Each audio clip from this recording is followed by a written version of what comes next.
여러분 반갑습니다. 다니엘서를 통하여 하나님이 주시는 큰 은혜를 받기를 바랍니다. 기도드립니다. 전능하시고 지극히 높으신 하나님, 찬양을 받으시기에 영광을 받으시 합당하신 하나님, 시대만의 비밀을 다니엘을 통하여 가르쳐주사오니 감사합니다. 이 시간도 성령의 감동과 지혜를 주시옵소서. 깨닫게 하여 주시옵소서. 깨달음을 통해 하나님께 영광을 돌리게 하여 주옵소서. 주의 종을 하나님 세워주었사오니 입술에 말씀을 주시고 성령의 예언을 허락하여 주시옵소서. 예수님 이름으로 기도합니다. 아멘. 오늘은 다니엘서 8장을 함께 나누고자 합니다. 8장은 조금 어려운 부분이기 때문에 가급적이면 화면을 보면서 이렇게 말씀을 들으면 이해하는 데에 도움이 될 줄로 믿습니다. 1절로 보면 나 다니엘에게 처음에 나타난 환상 후 벨사살 왕 제3년에 다시 한 환상이 나타났다 그랬습니다. 다니엘에게 처음 환상은 다니엘서 7장을 의미하는 것입니다.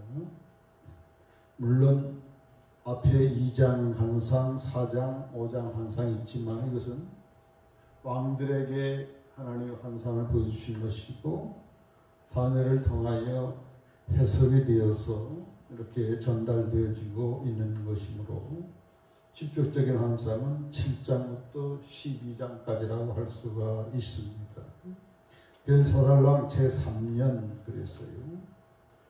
7장 네 짐승과 작은 뿔 환상을 보고 난 다음에 2년 후에 BC 546년에 다니엘이가 나이가 75세 정도 될 때에 환상을 보았다는 것입니다. 환상을 본 장소를 이야기하고 있는데 다니엘의 몸은 엘람 지방 수산성에 있었다 그랬습니다. 나중에 페르시아 수도가 되지요. 그리고 환상 속에 있는 장소 배경은 수산성에서 그리 멀지 않은 올레 강변이 환상 중에 이렇게 보였다는 것을 기록하고 있습니다. 다니엘이 눈을 들어 보니까 강가에 올레 강가에 득불 가진 숫양이 서 있었습니다. 그리고 그 순양의 뿔이 둘인데 다 길었고, 근데 나중에 나온 뿔이 더 길었습니다. 다니엘이 볼 때에 그 순양이 서쪽, 북쪽, 남쪽으로 향하여 그 뿔을 받습니다. 그것을 당할 짐승이 하나도 없고 그 손에서 구할 자가 없으므로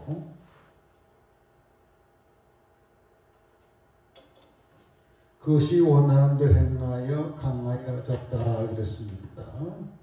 자, 이 득불 가진 순양은 뭘 의미하는지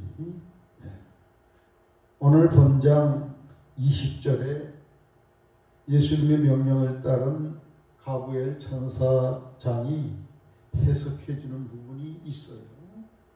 20절로 보면 득불 가진 순양이 메대 나라와 파사 나라의 왕 연합군을 의미하는 것이었습니다. 서쪽으로 뿔을 받았다. 바벨론을 침공해서 함락시킨 것이고, 북쪽을 쳐서 받았다. 아르메니아와 가스피의 지역을 침공해서 점령한 것이고, 남쪽을 쳐받았다. 이집트, 이스라엘을 정복해서 대제국을 형성하는 광경을 이렇게 보았습니다. 다니엘이 생각할 때에 한수 염소가 또 등장해요. 아까는 한수 양이 등장을 하는데 여기서는 숫염소가 등장하는데 서쪽에서부터 와서 온 지면에 두루다니며 땅에 닿지 아니하며 그 염소의 두 뿔 사이에 현잔뿔이 있었더라. 이건 역시 21절 본장 21절 보면 천사가 해석하기를 이 한 수염소는 어느 나라다? 헬라 제국이다 이렇게 이야기했어요. 헬라 제국이 나중에 나와서 페르시아를 멸망시키고 세계의 대제국이 되지요. 어디서부터 왔느냐? 서쪽으로부터 왔다 그랬습니다. 지중해 연안에 있는 헬라 지역, 마고도니아 지역에서부터 이렇게 알렉산더 대왕이라고 하는 젊은 왕이 출현하면서 땅에 닿지 않는다. 휙휙 날아다니는 것입니다. 신속하게 세계를 정복하는데 역사적으로 3년여 만에 중동과 인도까지를 차지하여 세계 대제국이 형성되는 것을 보았습니다. 7절 내가 본즉 그것이 춘향에게로 가까이 나아갑니다. 파산나라로 가까이 나아가 더욱 썸내어 그 순양을 쳐서 그 두 뿔을 꺾거나 순양에게는 그것을 대적할 힘이 없었다. 속수무책입니다. 알렉산더가 쳐들어오니까 고스란히 영토를 다 내줄 수밖에 없는 상황을 이야기하고 있습니다. 이 헬라 제국 이 순염소가 스스로 심히 강대하여 가더니 강성할 때에 그 큰 뿔이 꺾었다 그랬습니다. 알렉산더 대왕 큰 뿔이죠. 큰 뿔이 32살 약간의 나이에 정복 사업을 하다가 열병에 의해서 축공하지요. 그래서 그 방대한 영토를 현잔뿔 넷이 현잔뿔 넷 알렉산더 대왕이 네 부하가 나눠서 분할 통치를 하는데 애국, 시리아, 마게도니아, 피드니아로 이렇게 네 나라로 분할 통치를 하는 게 현저한 뿔넷 이것을 의미하는 것입니다. 그 중에 한 뿔에서 분할된 네 나라 중에서 한 나라 한 뿔에서 작은 뿔 하나가 난다 그랬어요. 자, 다니엘서 7장에서도 작은 뿔을 심도 있게 우리가 살펴봤고 주요한 포커스를 거기에다가 둔 바 있습니다. 다니엘서 8장의 핵심도 바로 작은 뿔입니다. 작은 뿔 하나. 뭘 이야기하느냐? 작은 뿔은 이거에 대해서는 다니엘서 11장에 실제적인 역사의 스토리들이 쭉 나오는데 시리아 쪽에 아주 악한 왕이 등장을 하는데 안티오쿠스 에피파네스 4세라고 하는 그러한 인물이 실전으로 등장을 합니다. 그래서 그가 남쪽과 동쪽과 영화로운 땅을 향하여 심히 커지더라 그랬습니다. 남쪽 방향 애굽을 침공해서 지배합니다. 동쪽 방향 파사 제국을 침범합니다. 정복합니다. 영화로운 땅 어디죠? 하나님의 백성들이 모으는 이스라엘 땅을 침공하여 점령을 합니다. 그것이 하늘 군대에 미칠 만큼 커져서 그 군대와 별들 중에 몇을 땅에 떨어뜨리고 그것들을 짓밟는다 했어요. 이 작은 불, 이 악한 왕, 적그리스도의 모형이 되는 이 시리아 왕 안티오쿠스는 바로 가장 중요한 그 타겟은 바로 하나님의 택한 백성들 유다 민족을 아주 큰 고통으로 몰아넣고 많은 순교자가 거기서 발생을 하게 됩니다. 이 안티오쿠스 에피파네스 4세는 스스로 높아져가지고 얼마나 교만한지 모릅니다. 그래서 심지어 누구를 대적한다? 군대의 주제 하나님을 대적하기에 이릅니다. 그래서 하나님 앞에 매일 드리는 제사를 없애버리고 하나님의 성전을 헐어버립니다. 그의 악으로 말미암아 백성이 매일 드리는 제사가 넘김받고 그것이 또 진리를 땅에 떨어뜨립니다. 자의로 행하여 형통하게 된다는 겁니다. 역사적으로 이 안티오쿠스 에피파네스 4세는 헬라화 정책을 추진하면서 이스라엘의 신앙을 무너뜨리고 하나님의 성소에 자기들의 최고의 신인 제우스 신상을 거기다가 세워서 율법에서 그 많은 돼지머리를 제물로 놓고 강제적으로 하나님을 대신하여 제우스를 우상 숭배하도록 하고 우상 숭배하지 않은 자들 모두 다 죽이는 그러한 혹독한 대탄압이 이루어지게 됩니다. 하늘이 들은 줄 한 거룩한 이가 말라더니 천사가 말을 합니다.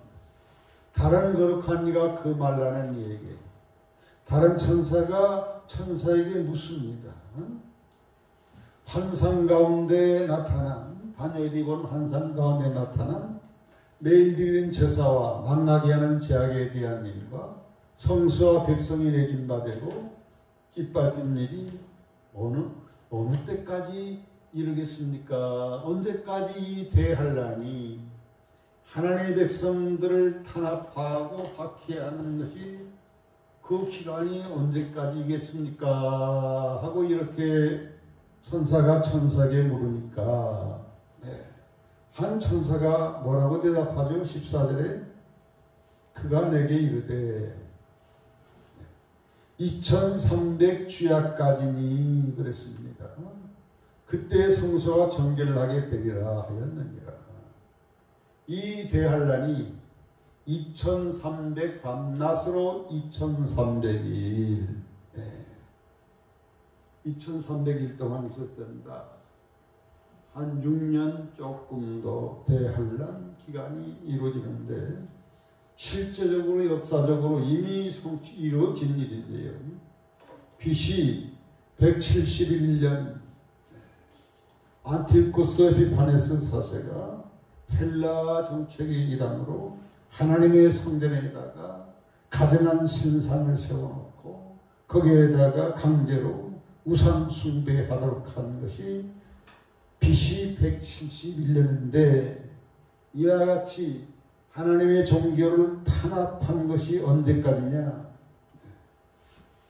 역사적으로 용감한 마카비 형제가 들고 일어나서 혁명을 일으키고 전쟁을 일으켜서 적그리스도의 세력들 안티오쿠스 에피파네스 그 군대들을 다 추출하고 성전을 다시 회복한 그때까지인데 그것이 BC 165년 12월 25일 이날을 수전절로 요한복음 10장에는 수전절로 지키는 그러한 날입니다. 여기서 가만히 14절을 보십시오. 그때 성소가 어떻게 된다고요? 정결하게 되리라 그랬어요. 이 대환란의 목적과 그 이유가 여기에 나옵니다. 하나님의 백성들을 심판하는 것입니다. 성전을 더럽히고 하나님 이름을 더럽힌 하나님의 백성들에게 하나님께서 심판을 하는데 누구를 통하여?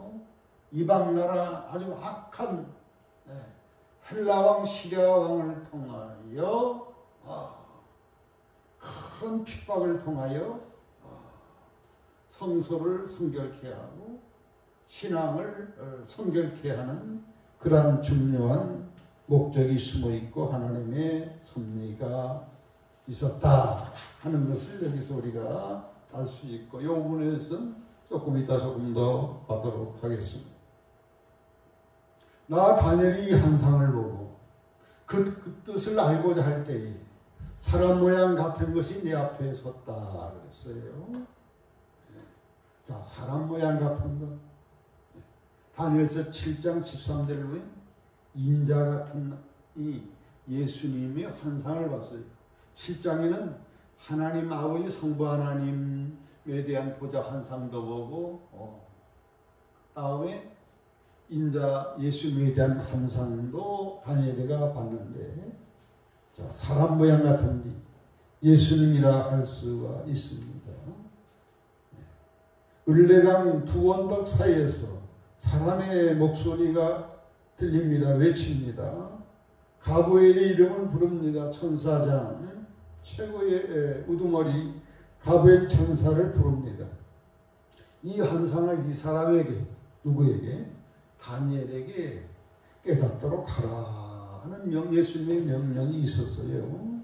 그래서 다니엘이가 17절 보면 그가 내가 선 곳으로 나왔는데 가브엘이 다니엘에게 다가와서 다니엘이 그때 얼마나 두렵고 얼굴을 땅에 대고 엎드렸다 그랬습니다. 선사 앞에 얼굴을 땅에 대고 엎드리고 두려워했습니다.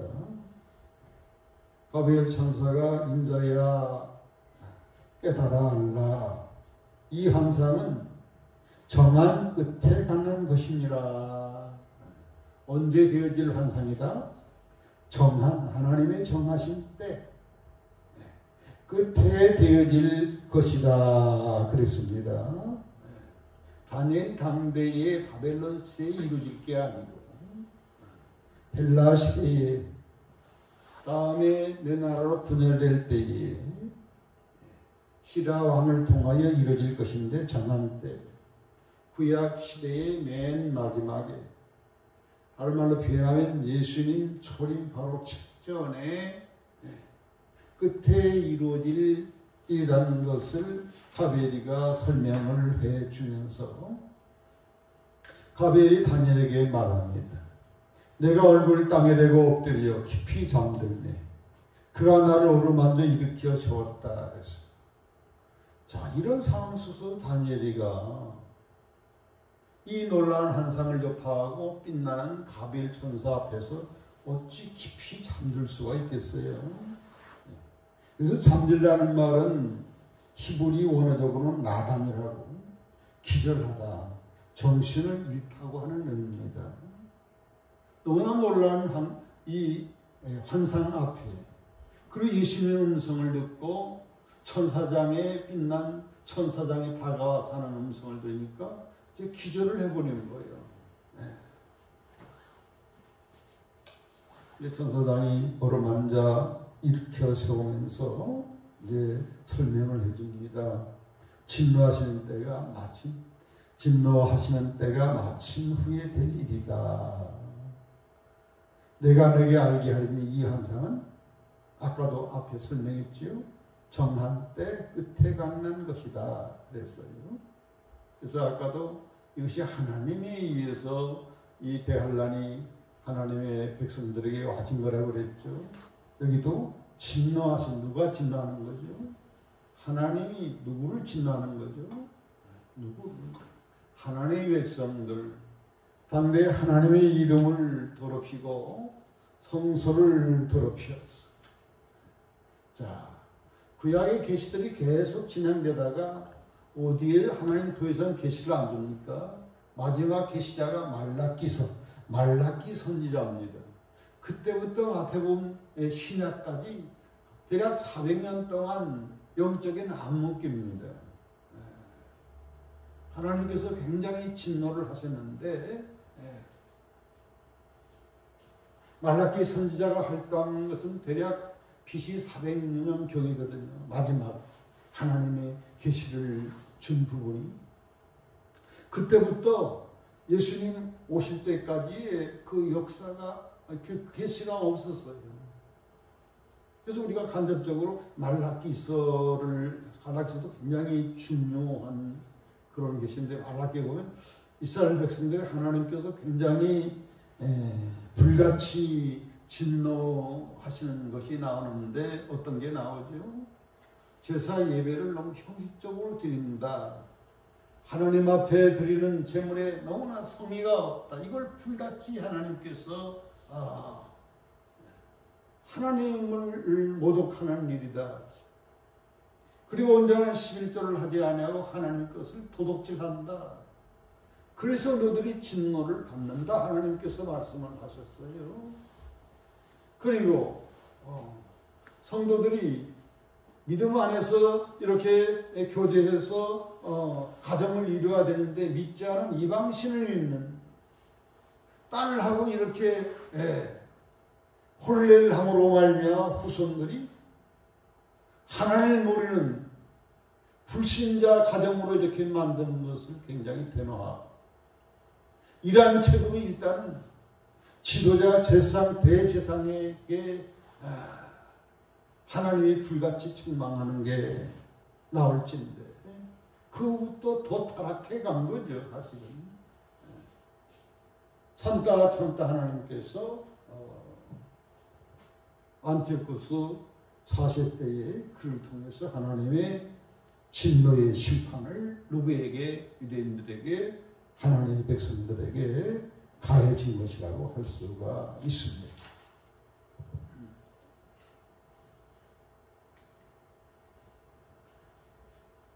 자, 다니엘이 본 바 특불이 가진 순양은 천사가 해석해 주죠. 누구자? 아까 메대 파사 왕이다 나옵니다.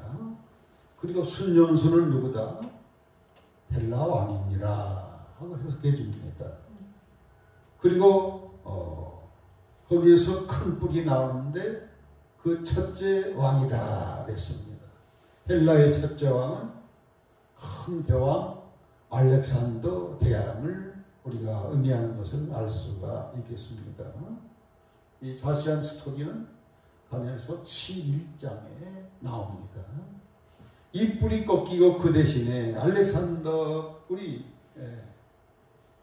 하나님이 쳐서 이제 왕하고 그 다음에 내 부하에 의해서 내 나라로 이렇게 쪼개진 것이 나오죠. 내 뿔이 났으니 그 나라 가운데서 내 나라가 일어나되 그의 권세만 큰 뿔 알렉산더만큼 그런 위력을 갖지 권세를 갖지 못할 것이니라. 그대로 다 이루어졌습니다.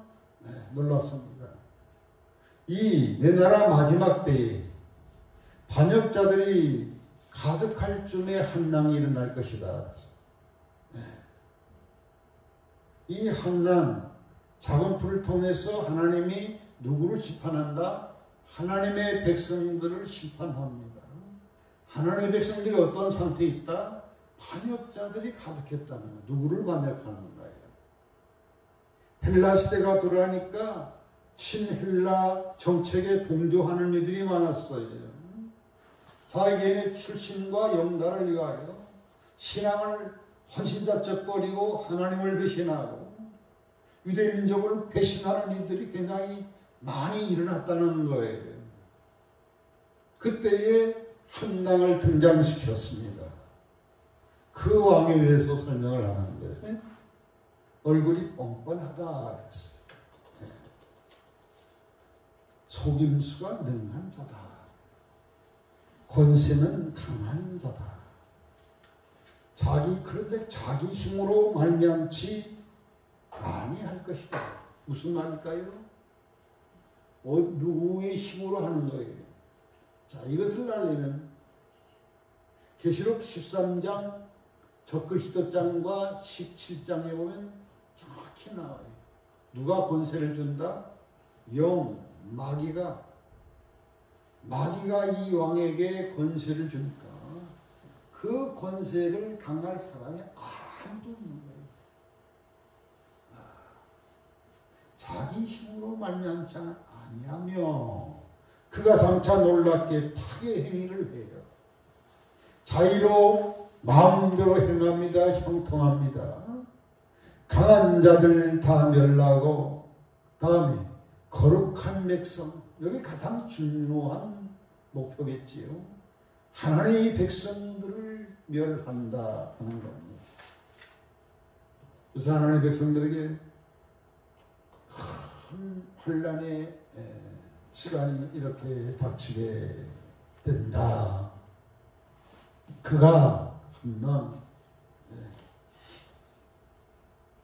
작은 뿔 안티오쿠스 에피파네스 4세가 꾀를 내어 제 손으로 속임수를 행하고 마음에 스스로 컨치하여 얼마나 교만하고 교활한지 평화의 때에 많은 사람을 죽입니다. 평화 약속을 딱 해놓고 약조를 다 해놓고 약조를 깨뜨려버려.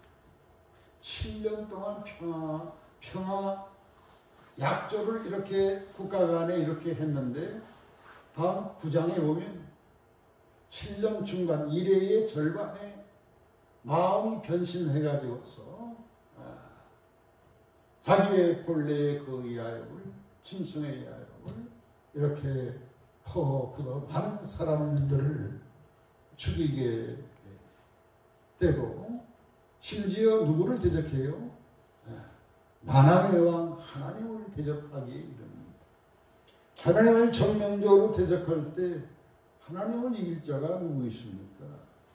아무리 마귀의 힘이 강한다 할지라도 지극히 높으신 다니엘서 자전하는 지극히 높으신 절대주권자 하나님을 대적해서는 이길 수가 없어요. 그가 사람의 손으로 말미암지 아니하고 깨어지리라 그랬어요. 누가 저기에 의해서 이렇게 죽은 게 아니라 하나님이 쳐가지고 창자가 썩어서 비참한 말로를 맞이하는데, 이 내용도 다니엘서 11장 끝에 보면 거기에 이제 나옵니다. 이 말람과 주야에 대한 환상은 확실하니 그 환상을 간직하라. 다니엘에게 잊어버리지 말고 잘 간직하라. 너무나 중요한 하나님의 환상 계시기 때문에 이것은 당장 이루어질 것이 아니고 여러 날 후에 이루어질 일이니라. 그래서 다니엘이 명심해서 기록해서 이렇게 다니엘서를 이렇게 우리들한테 전수를 하고 있습니다. 다니엘이 지쳐서 여러 날 동안 앓다가 너무나 이러한 충격적인 그런 환상을 직감하니까 이 나이가 몇 살에 환상을 봤다? 75세 고령의 나이기 때문에 육체가 감당을 못해가지고 여러 날 시험시험 이렇게 아팠는데 하나님께서 다시 회복시켜서 왕의 일을 계속 보게 했다 그랬습니다. 내가 그 환상으로 말미암아 놀랐고 그 뜻을 깨달은 사람도 없었느니라. 다니엘이가 그 환상을 생각해 볼 때 너무나 놀라운 환상이었다. 그리고 그 뜻을 깨닫는 사람도 없었다. 자, 여기서 저기 다니엘서 8장에 안티오쿠스 에피파네스 딱 과거에 실존했던 인물로만 끝나면 무슨 의미가 있겠습니까? 바로 그 사람은 앞으로 예수님이 재림 전에 등장할 신구약 시대의 끝에 예수님이 재림하기 바로 직전에 등장할 적그리스도의 예표의 사람이라고 하는 사실을 지금 성경 여러 군데를 통하여 설명해 드리겠습니다. 좀 어려울 수 있지만 원리와 그 시점만을 우리가 잘 이해하면 정확한 해석을 저와 여러분이 내릴 수가 있기 때문에 이 표를 꼭 이렇게 보시면서 참고하시면 좋겠습니다. 하나님께서 인류 역사를 전개해 가고 있습니다. 전개해 가는데 딱 한 2장만 세계 역사를 전개하는 게 아니라 7장, 8장, 9장, 계속 12장까지 전개를 하면서 가정적인 그런 환상과 계시를 주면서 반복 같은 사건들을 반복하면서 우리들에게 쉽게 이해하도록 하나님께서 계시를 주고 계시다는 점입니다. 그 원리를 잘 아셔서 그리고 이 구약의 계시록인 다니엘서인데 이것을 제대로 이해하려면 어디하고 꽁연장시켜라. 신약의 요한계시록하고 이 내용이 또 반복 요한계시록 성경 맨 마지막 권인 요한계시록에 하고있기 때문에 이것을 같이 병로해서 보면 정확한 해석을 우리가 내릴 수가 있습니다. 계시록이 정말 가장 중요한 책인 것처럼 구약에서 어쩌면 다니엘서가 가장 중요한 계시라고 할 수가 있습니다. 자, 우리 이미 살펴본 것 보십시다. 이 장에서는 여러 제국들이 일어나고 망한 것들이 쭉 이야기하다가 전국에서 예수님이 재림하셔서 다 심판하고 영원한 한 나라를 세운다는 것을 우리가 살펴봤죠. 정금나라 바벨론, 은나라, 그보다 못한 메데파사 나라, 가슴과 팔이라고 그랬어요.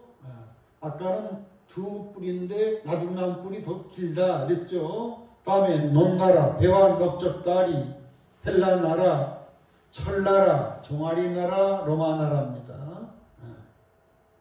그 다음에 로마 망하고 어떻게 됩니까? 발가라. 열불 열왕으로 온 세계가 각각 독립해가지고 지금의 나라를 형성하는데 크게 주체가 두 주체. 민주주의 그런 나라들인가면 전제주의 독재국가. 이것이 계속해서 예수님 재림 때까지 이어지다가 예수님 재림하셔서 다 심판을 하게 됩니다. 이 땅에 한 나라 예수님이 통치하는 영원한 나라를 세운다 하는 겁니다. 이것이 기본 베이스장, 다니엘서 2장. 다음에 다니엘서 7장도 다른 표현으로 똑같이 하나님이 앞으로 역사의 제국들을 설명하는 여기서는 아까는 금속으로 혹은 신상 구조로 이야기했다면 여기서는 뭘로? 짐승들로 이렇게 대제국이 앞으로 올 것을 설명했는데 사자 같은 나라, 바벨론 공 같은 나라, 사자보다 좀 못한 메데파사 나라, 다음에 표범같이 빠른 헬라 나라, 무섭고 놀라운 극히 강한 이빨이 쇠, 다니엘서 2장의 종아리가 철쇠. 로마 제국이 오고 거기서 망하면서 열불나라, 각각 민족 따라 열은 상징적인 숫자입니다. 많은 나라들이 이렇게 예수님 오실 때까지 많은 나라들이 존재하는데 예수님 직전에 작은 뿔 나라가 오는 것을 우리가 7장에 살펴봤어요. 작은 뿔. 작은 뿔이 목표는 성도들을 이렇게 괴롭히고 탄압하고 박해하는데 얼마 동안? 한때, 두때, 반때, 3년 반 동안. 자, 8장에 가서는 이 세 제국 중에 딱 두 제국을 이야기하죠. 순양, 메데파사, 수염소, 나중 나온 헬라에서 순양이 이렇게 죽습니다. 자, 헬라 나라에서 시리아 쪽에서 한 왕이 등장하는데 뭐다? 작은 뿔이다 그랬어요. 작은 뿔이 누구냐? 다니엘서 11장 21절 28절 보면 안티오쿠스 에피파네스 사제수가 그랬어요. 이 작은 뿔이 언제 사람이다? 헬라 사람이다. 헬라 사람이다. 예수님 오시기 전에 헬라 사람이 왕이다. 그러면 다니엘서 7장의 작은 뿔은 언제입니까? 헬라 시대의 작은 뿔이 아니죠. 헬라 시대는 어디? 표범인데. 그렇지 않습니까? 표범인데 헬라 시대가 아니에요. 로마가 망하고 헬라가 망하고 로마가 망하고 예수님 오시기 전에 열 뿔인데 거기서 작은 뿔이 나온 거예요. 이 시점을 보십시오. 그래서 이 작은 뿔은 다니엘서 8장에 나오는 안티오쿠스는 앞으로 올 적그리스도의 예표의 인물이다 하는 것을 이렇게 성경적으로 살펴볼 것입니다. 자, 좀 어렵습니까? 바벨 역사 속에 성취된 바벨론 성취됐죠. 페르시아 제국, 헬라 제국, 로마 제국, 지금 열국 나라 시대죠. 그 다음에 어떤 나라가 온다? 적그리스도가 통치한 나라가 온다. 그 다음에 어느 나라가 온다? 예수님 재림하셔서 계시록 11장이 나온 그리스도 예수님의 나라, 영원한 나라가 온다. 자, 이 작은 뿔 적그리스도에 대해서 이제 살펴볼 것입니다. 조금만 우리가 집중하십시다. 재림전에 등장할 적그리스도에 대한 관련 성경을 쭉 이렇게 시간 가는 세상 이렇게 자세히 할 수가 없어요. 이 부분들을 한번 여러분들이 개인적으로 쭉 숙지해보면 하나의 통일성을, 적그리스도에 대한 하나의 통일성을 갖게 될 것입니다. 같은 시점에 일어나는 일들이에요. 기간이 동일해요. 적그리스도의 특징들이 거의 비슷한 특징들을 다 설명하고 있는데, 다니엘서 7장에서는 기간이 한때 두때 반때 활동한 작은 뿔 악한 남, 다니엘서 9장 27절에는 여기서는 기간이 1의 절반, 7의 절반, 3년 반입니다. 아까 한때 때 반때 활동할 때 박해자 왕이 온다. 다니엘서 12장도 역시 여기도 한때 때 반때 이야기하는데, 다니엘서 11장은 헬라 시대를 이야기하는데 12장으로 결론 잡아서 확 바뀌어버려요. 천국과 지옥이 나오고 영원한 부활이 나오고, 마지막 예수님 오실 때에 대한 종말의 예언으로 이렇게 탁 바꾸는 것을 나옵니다. 거기도 한때 때 반때. 이제 마태복음 24장 예수님이 이야기, 대환란 시대를 이야기할 때도 재림 직전 이제 곧 살펴볼 겁니다. 다음 데살로니가 2장 3절 불법의 사람이 올 텐데 이 사람이 와야 예수님이 재림한다. 재림 직전에 불법의 사람이 온다. 계시록 13장은 적그리스도의 장애를 짐승장이라고 보면 되겠어요. 42달 동안 세계를 통치한다. 짐승 42달에 한때 두때 반때 3년 반, 1의 절반 3년 반, 42달 42개월 3년 반 다 통일난 기간입니다. 통일난 목적을 가지고 통일난 특정을 가지고 일을 하게 될 것입니다. 다니엘서 17장도 잠시 동안 이 짐승이 활동하는데 마지막 아마겟돈 전쟁 예수님과 직접 대적하면서 이들이 살아있는 채로 지옥불에 던지면서 적그리스도 짐승이 종말을 구하게 됩니다. 자, 마태복음 24장 굉장히 중요한 예수님께서 이 땅에 오실 때에 다시 재림할 때 되어질 일들을 이야기하면서 누구의 예언을 인용했다? 예수님이 선지자 다니엘이 말한 바 멸망에 가증한 것이 선 것을 거룩한 곳에 성전에 선 것을 보거든 있는 자는 깨달을진저. 아멘. 깨닫는 은혜가 있기를 바랍니다.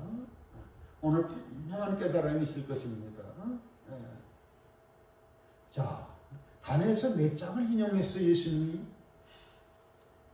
다니엘서 9장 27절 보면 가증한 것이 거룩한 곳에 선다고 이야기했어요. 한 왕에 의해서 얼마 동안 1의 절반 3년 반, 7년 중에도 후 3년 반이 이루어질 것을 이야기했는데 이 예언을 예수님이 인용하면서 큰 환란을 이야기했어요. 이 환란이 창세부터 지금까지 없던 환란, 후에도 없는 환란, 큰 환란이 앞으로 우리 눈앞에 이루어질 날이 아주 임박해 있습니다. 예수님 재림 직전에 이 환란이 있고서야 그 환란 후에야 즉시 예수님이 이 땅에 재림하는 것으로 나옵니다. 그냥 구름 타고 능력과 큰 영광으로 오는 것을 보리라 그랬어요.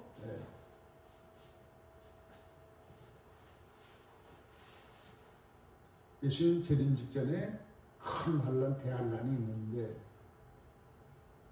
이때 적그리스도에서 전무후무한 환란이 가해지기 시작한다는 겁니다. 혹자는 대환란을 우리 성도들이 안 받고 휴거된다고 이야기하는데 성경이 그런 말 한 데가 한 군데가 없어요. 특히 요한계시록 보십시오.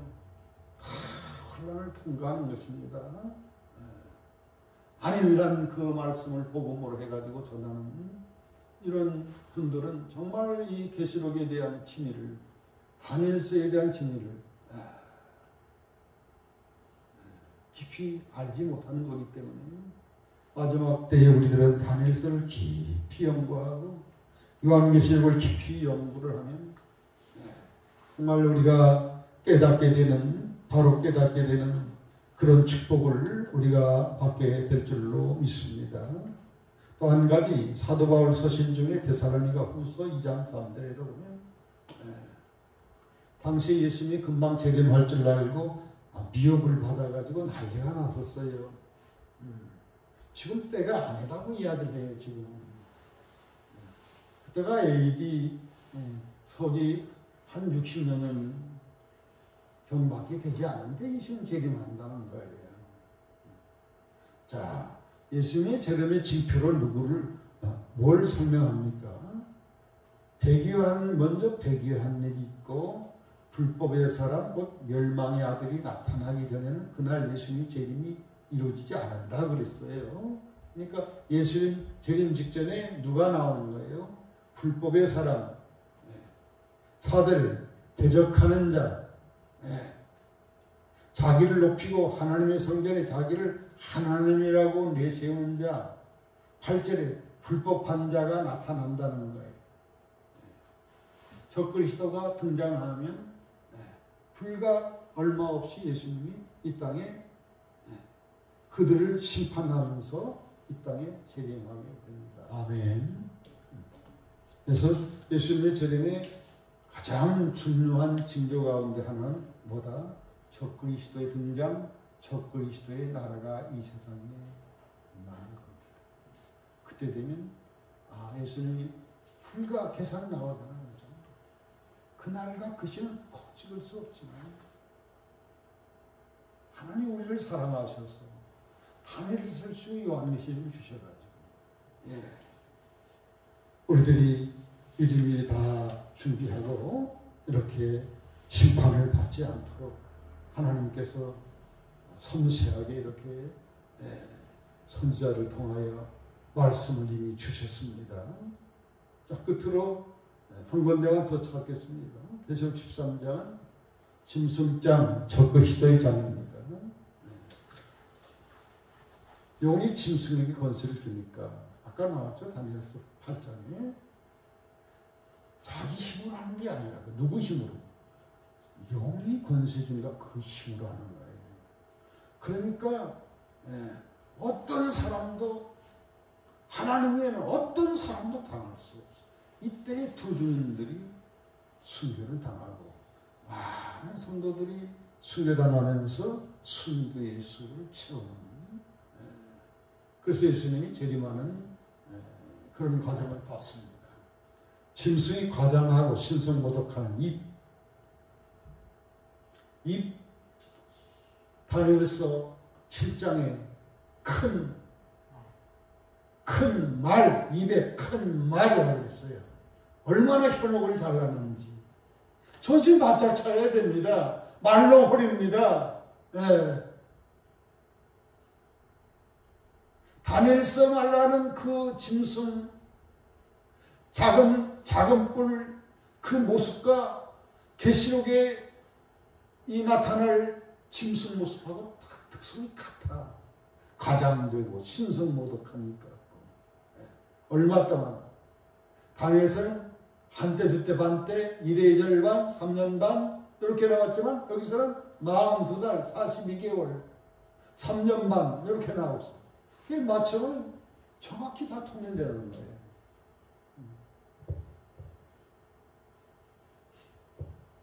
이걸 이상이라고 이거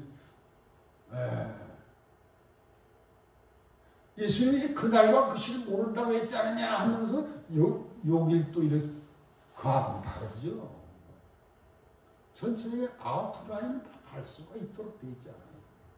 성경을 우리가 면밀하게 연구할 필요가 있어요. 한 두 달에 나오지 않습니까?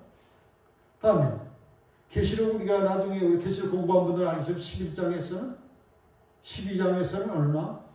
1260일. 그것도 42달 똑같은 거예요.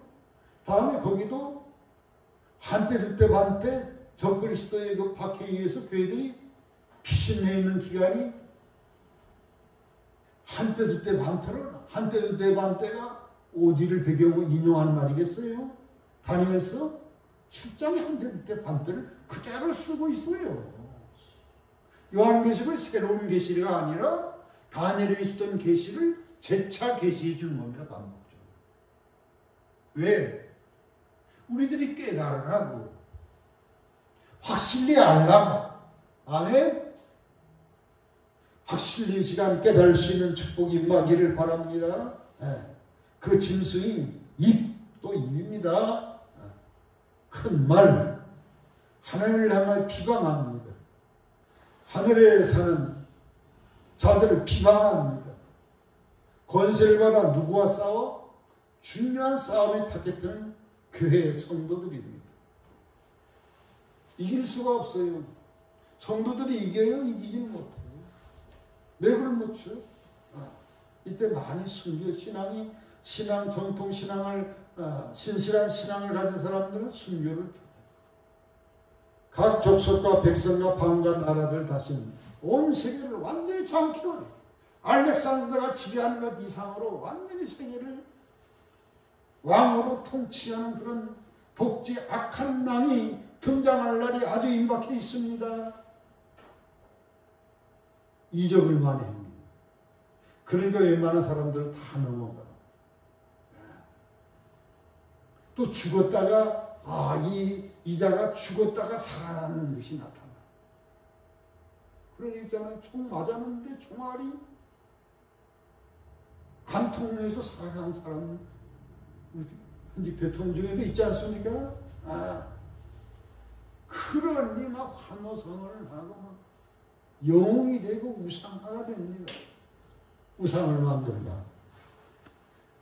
짐승의 우상을 경배하지 아니하는 자는 뭐든지 다 죽입니다. 그리고 경제적으로 육륜주표를 통하여 우리의 삶을 옥죄우고 목을 옥죄우죠. 이 대환란에서 이길 자들. 우리는 이긴 자가 되기 위해서 다니엘서를 공부하고 요한계시록을 공부합니다. 이기는 그러한 자가 되라고 이렇게 계시록에서는 계속적으로 말씀하고 있습니다. 이길 수 있습니까? 자, 결론적으로 이 안티오쿠스 에피파네스는 실존 인물인데 언제 이 악한 일을 했냐? BC 171년부터 163년 동안 대략 6년 조금 더. 마지막 적그리스도는 7년. 7년이라도 혹독한 핍박 기간은 후 3년 반. 자, 이 사람 예표의 인물인데 왜 하나님께서 미리 예표의 인물을 보여줬을까?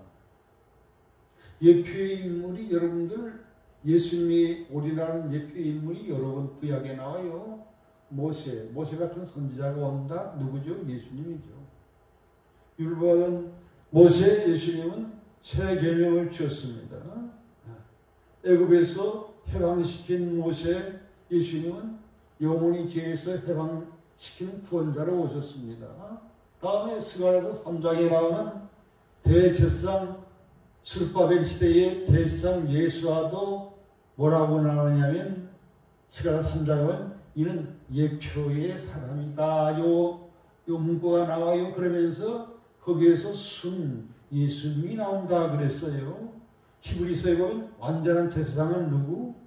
예수아가 아니라 그 사람은 예표의 인물이고 예수님이 완전한 제사장으로 당신의 몸을 십자가에 피 흘려 완전한 속죄를 완성한 완전한 대지상으로 나옵니다. 다음에 다윗이 오리라. 에스겔서 다윗도 예표의 인물입니다. 가장 훌륭한 왕, 예수님이 만왕의 왕으로 오셔서 세상을 통치하는 예표의 인물로서 다음에 예수님 이 땅에 초림할 때에 선구자로 길을 준비한 자가 누구죠? 세례 요한.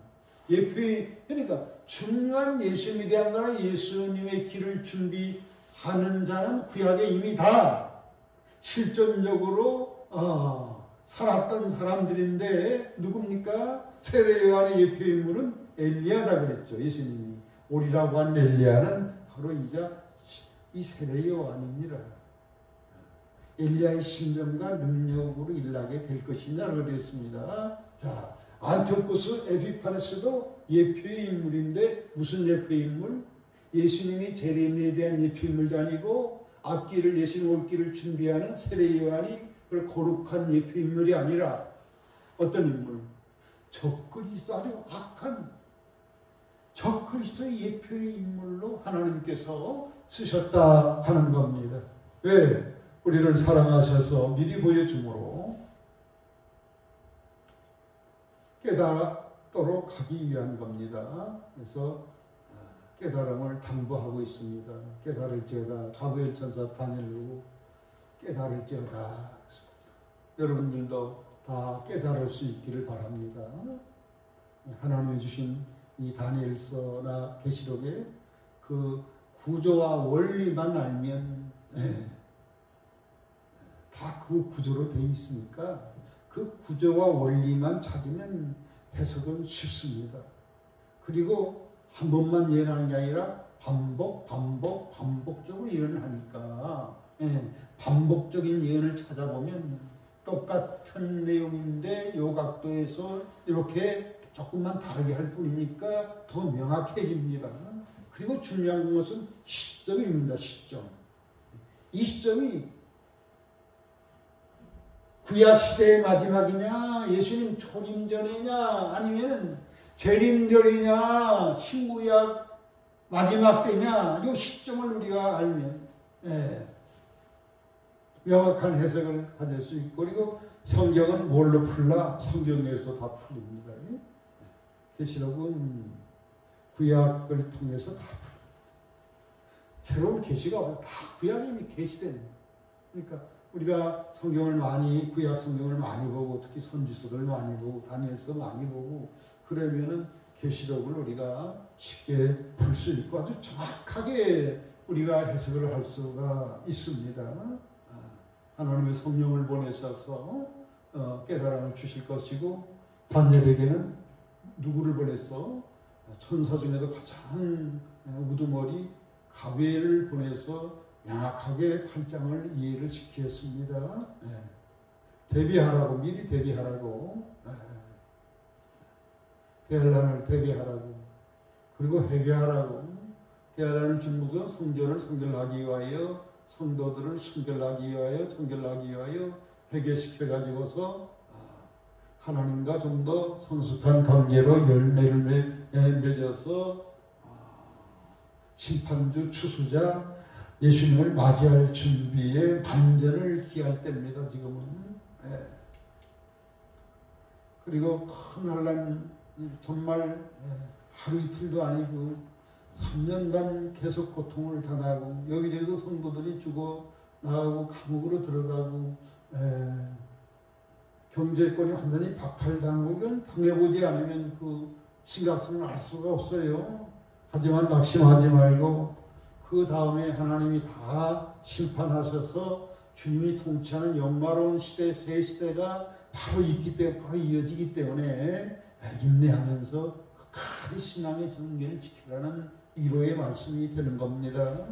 그래서 우리가 하나님이 주시는 이 심판을 저주를 너는 받지 말고 면하라 하는 겁니다. 끝으로 중요한 건데 역사 말에 너는 이 복음을 듣고 이 계시를 접하는 너는 역사 말에 이정표가 되거라. 하나님의 마지막 시대의 계시의 전달자가 되어라. 하나님이 지금 숨가쁘게 마지막 이 시대의 결론, 세계의 모든 역사를 마무리하는 완성의 시기에 너는 가만히 있지 말고 나의 뜻을 깨닫고 나의 섭리 안에서 나와 함께 손발이 되어가지고 이 일을 해주기를 원한다. 헌신하라는 그러한 의미가 있습니다. 오늘 귀한 말씀 깨달을 수 있는 축복이 임하기를 바라고 이 마지막 시대에 여러분들이 잘 준비되어서 귀하게 쓰임받는 저와 여러분 되시기를 축복합니다. 기도하겠습니다. 다니엘서 8장을 통하여 적그리스도에 대해서 우리들이 살펴보았습니다. 저는 어려운 부분이었지만 하나님 천사가 해석해주고 또 여러 성경을 우리가 비교해보면서 볼 때에 명확하게 깨달음을 잊게 됐사오니 감사합니다. 주여 하나님의 이 섭리 안에 우리가 있게 하시고 이 마지막 때에 하나님 불러주셨사오니 얼마 남지 않은 이 세상의 삶 대환란 임박하고 주재림이 그 다음에 임박한 이 시대에 정말 하나님과 함께 일하는 다니엘같이 그런 하나님 앞에서 완숙한 자로 준비되어서 귀하게 쓰임받는 주 모실 길을 예비하는 영광스러운 일꾼들 다 되도록 축복하여 주시옵소서. 예수님 이름으로 기도합니다. 아멘.